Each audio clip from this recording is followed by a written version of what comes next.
Hello everyone, आज जो हम टॉपिक पढ़ेंगे उसका नाम है pancreatic pseudocyst. It is a very important topic and is frequently asked in the university exams.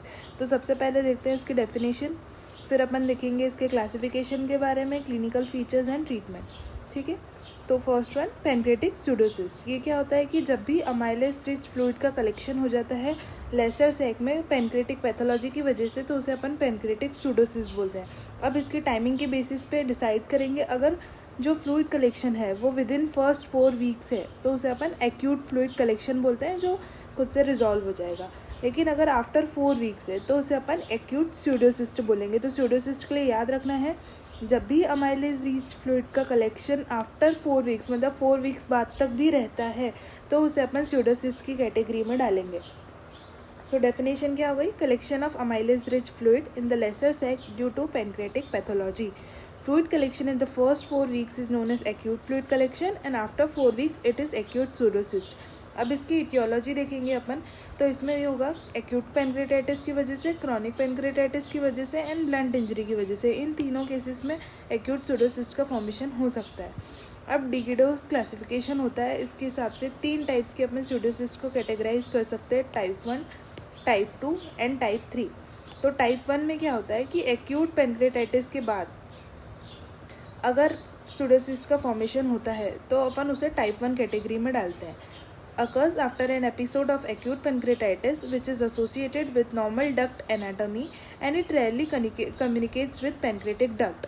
फिर सेकेंड वाला जो होगा, it occurs after an episode of acute on chronic pancreatitis and have a disease but not structured pancreatic duct and there is communication between duct and pseudocyst.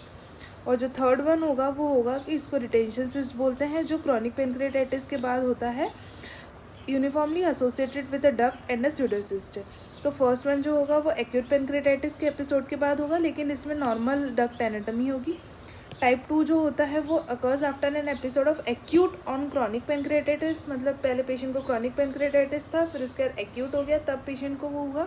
इसमें जो होगा disease duct होगी पर structured नहीं होगी पेनक्रियाटिक डक्ट।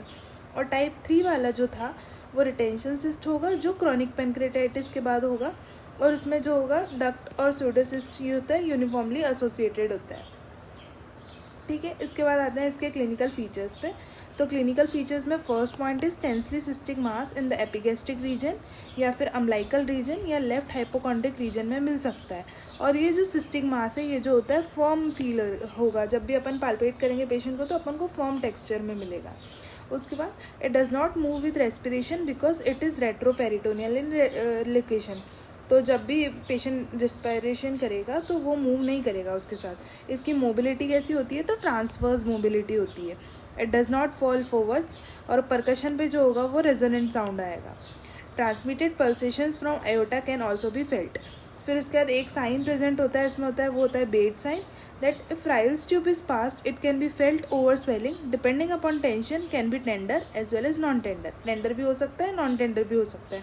तो इसमें अपन ने क्या पॉइंट्स दिखे कि सबसे पहले अपन को टेंसली सिस्टिक मास मिल सकता है, लोकेशंस एपिगैस्ट्रिक, अम्लाइकल या फिर हाइपोकॉन्ड्रिक रीजन, रेस्पिरेशन के साथ मूव नहीं करेगा, मोबिलिटी ट्रांसफर्स होगी, परकशन पे रेजोनेंट नोट मिलेगा और बेड साइन मिलेगा। उसके बाद इन्वेस्टिगेशंस, तो इन्वेस्टिगेशंस में वही USG-CT करा सकते हैं, जिससे अपन को साइज़, लोकेशन, उसके वॉल की थिकनेस सब पता चल जाएगी। बेरियम मील करा सकते हैं और ERCP करा सकते हैं। उसके बाद आते हैं इसके ट्रीटमेंट के ऊपर। तो ट्रीटमेंट में 2 ट्रीटमेंट्स होते हैं। First one is conservative treatment, जिसमें मेजोरिटी ऑफ सिस्ट जो होते हैं वो कंजर्वेटिव ट्रीटमेंट से अपने आप रिजॉल्व हो जाते हैं विद इन 3 to 4 वीक्स।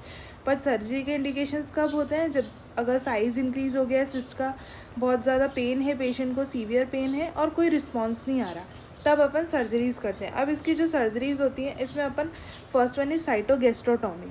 ये कब करते हैं? जब अगर स्यूडोसिस्ट हेड या फिर बॉडी ऑफ पेनक्रियाज में होगा तो अपन साइटोगैस्ट्रोटॉमी करेंगे। इसकी सर्जरी जो है it is done after 6 weeks, जब साइज़ ऑफ सिस्ट जो होता है वो एटलीस्ट 6 सेंटीमीटर होना चाहिए। तो 3 इसकी कंडीशंस हो गई कि अगर हेड और बॉडी में है तब अपन साइटोगैस्ट्रोटॉमी करेंगे, सर्जरी का टाइमिंग आफ्टर 6 वीक होगा और साइज़ ऑफ सिस्ट भी 6 सेंटीमीटर होना चाहिए। उसके बाद अपन करेंगे डिस्टल पेनक्रेटेक्टोमी। जब सिस्ट अपना टेल ऑफ पेनक्रियास पे कन्फाइंड है तो अपन उसमें डिस्टल पेनक्रेटेक्टोमी करते हैं। It is treated with removal of tail and cyst. Tail of the pancreas and cyst को अपन रिमूव कर देंगे, और डिस्टल क्योंकि टेल वाला पार्ट है। फिर थर्ड वन है साइटोजेजुनोस्टोमी। इसमें अपन एक्स एंड वाई लूप के वाली जो प्रोसीजर होती है उससे इसको परफॉर्म करते हैं। लार्ज सिस्ट के लिए परफॉर्म करते हैं। इसमें अपन जेजुनल लूप को जो होता है सिस्ट के साथ जो होता है वो सूचर करेंगे इन मोस्ट डिपेंडेंट एरियाज।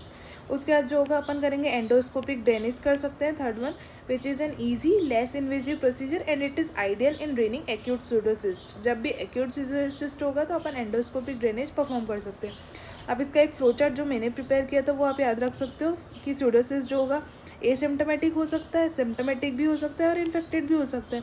तो अगर एसिम्प्टोमेटिक है तो आप उसको ऑब्जर्व करो, अगर सिम्प्टोमेटिक है तो ERP कराओ या फिर MRCP कराओ। उसके बाद देखो अगर कम्युनिकेशन प्रेजेंट है तो ट्रांसपेपिलरी स्टेंट लगाओ।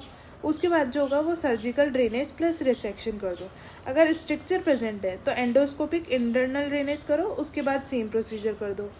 और अगर नॉर्मल डक्ट है तो रेडियोलॉजिकल एक्सटर्नल परक्यूटेनियस ड्रेनेज करते हैं। And when the cyst is infected तो इन्फेक्टेड वाली कंडीशन में भी अपन परक्यूटेनियस ड्रेनेज करते हैं। तो ये जो है आज का इम्पॉर्टेंट टॉपिक जो है वो कंप्लीट हो गया है। इसमें अपन ने सबसे पहले देखो इसकी डेफिनेशन देखी, इटियोलॉजी देखी, डिकेटर्स का क्लासिफिकेशन देखा, क्लिनिकल फीचर्स देखे, देन इन्वेस्टिगेशंस देखे। उसके बाद अपन नेक्स्ट पेज पे जो पूरा ट्रीटमेंट पढ़ा है जिसमें अपन ने conservative treatment, surgery and endoscopic drainage पढ़ा। उसके बाद ये फ्लो चार्ट आप बना सकते हो। तो ये आज का टॉपिक कंप्लीट हो गया। गाइस प्लीज़ कमेंट करके बताओ कि अपन नेक्स्ट टॉपिक कौन सा पढ़े। वीडियो अच्छी लगी हो तो प्लीज़ लाइक शेयर एंड